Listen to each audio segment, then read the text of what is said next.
Throughout school, I got good grades. Good GCSEs, good A-levels, and decent enough grades to get me through medical school. But that definitely doesn't mean I was a good student throughout school. I was lazy and I was unproductive.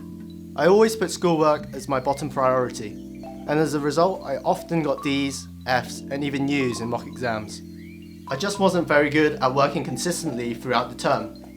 However, what that did make me very good at was absolutely turning it on when exams were coming near.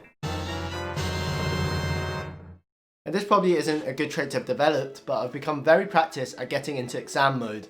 A state where I can study for 10 hours, I can study for 12 hours, procrastination can't touch me, distractions can't disturb me, it's just exams, exams, exams. See, I'm no expert when it comes to actual study technique. I can't give you any exams, tips and tricks. But what I am pretty good at is convincing myself to switch from this 24-hour existence as a living emoji and changing into a mode where I'm 100% exams. And here are my top tricks for you guys to also make this switch and reach this state of what we're gonna call ultra instinct. This is autonomous ultra instinct.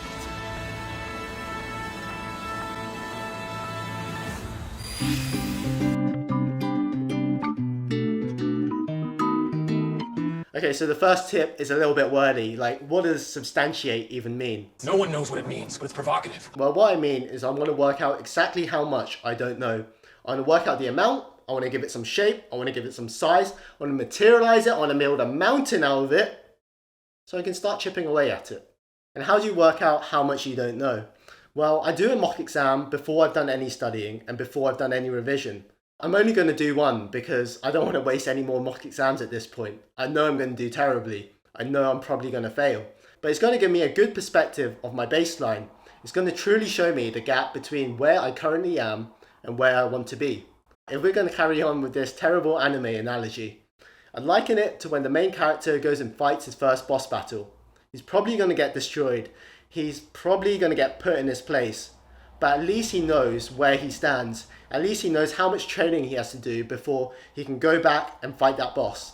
In my first year of university, I was the literal definition of a waste man. And that was by far my laziest year of university. I did not go to many lectures, and the lectures that I did go to, I was half sleeping, half playing on my phone, half listening. That adds up to 150%, but that's also the amount that I did not care about those lectures. And when those first year exams came around, I was unbelievably screwed. But to show myself just how screwed I was, I made a checklist of all the lectures I should have went to that year. And it was so much.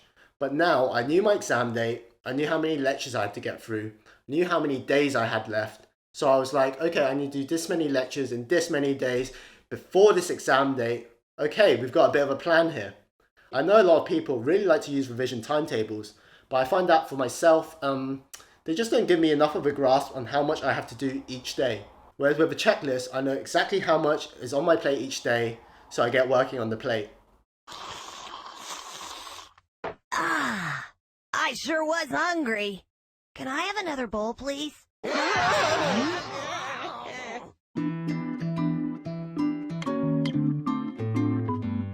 Okay, so now that I've convinced you to start working, it's time for my second tip, which is to realize that you can't multitask. Boys can't multitask, and it's 2020, gender equality, girls can't multitask. No, terrible. You just need to realize that you can't study at 100% if you're also listening to the Joe Rogan podcast. And just because you're listening to study tips with Ali Abdaal doesn't make your revision any more productive right there and right then, even if he is the second best Dr. YouTuber in the game. Sure, checking out a new podcast or new music playlist is great if you're just doing some low-key revision, if you're just scribbling down some notes. It helps time to pass by quicker. But if you're after that 100% ultra instinct hard mode, then you just got to cut out the distractions.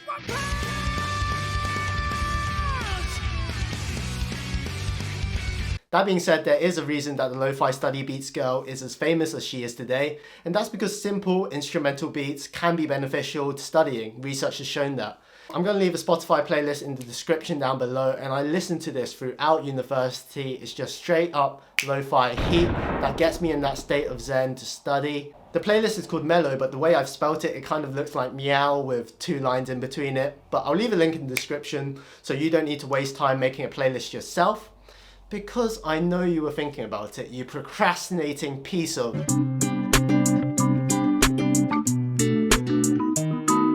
Okay, so tip number 3, and we're going to go one stage further, and we're going to put away the distraction.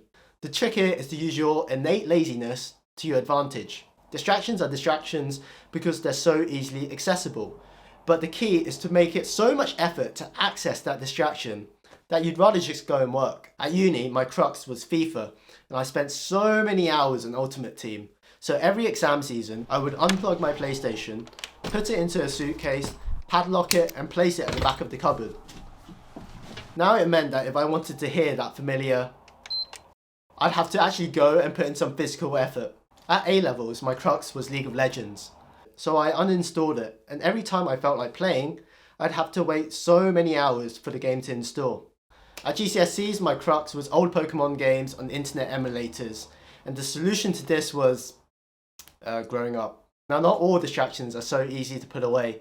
You can probably convince yourself that, I need this internet because I need to look up research, I need my phone because my revision group might ask a really important question. But let me introduce you to an app called Forest. The aim of the game in Forest is to grow trees. You set a time and you plant the tree. But if you use your phone within that time, maybe for Facebook, Instagram or Snapchat, your plant dies. And no one likes a plant killer. Once you grow enough virtual trees, you can convert them into real life trees in Africa, which is pretty cool.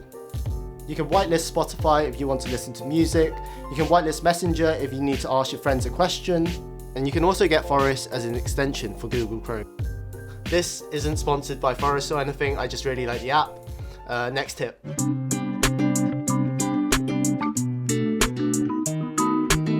Coffee is pretty much synonymous with being a university student. In fact, if you arrive at university and you realise, I actually don't have any personality, it's okay because coffee can become your personality. I'm being a bit facetious, no way is it just limited to university students, because after water, coffee is the most consumed drink in the world. 1,000 compounds put together in this delicious mixture designed to make you go, I'm going to need another coffee. And in my first few years, much like millions of people across the world, coffee was my go-to for those long hours, those late nights. I needed it to fuel me. But in my later years of university, I was so stressed and so anxious during exam times. I couldn't sleep at night. And studies have shown that in a small subset of the population, that coffee can cause anxiety and sleep disturbance as well. So you need to decide for yourself, is coffee working for you? Because in most people, it definitely will. It increases concentration, increases focus, but for other people, it can add to the pressure that exams cause.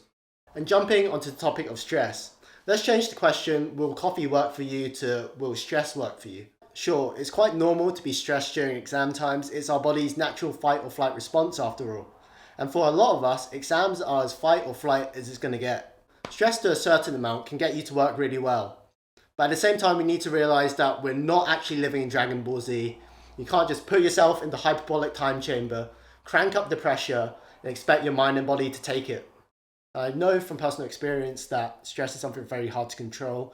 Just because you know you're stressed doesn't mean you can get yourself to be any less stressed. But I just wanted to make sure that this video isn't selling stress as the answer to exams. Instead, it's delivering some realistic advice on procrastination. Serious segment over, back to anime and memes. お前はもう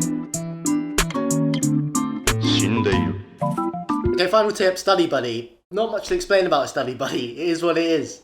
It's helpful if it's someone in your class, but it doesn't have to be, even if it's someone studying something completely different, as long as you're holding each other accountable, as long as you're there for each other. If you're close enough with that person, it's good to have almost like a friendly rivalry going on with them.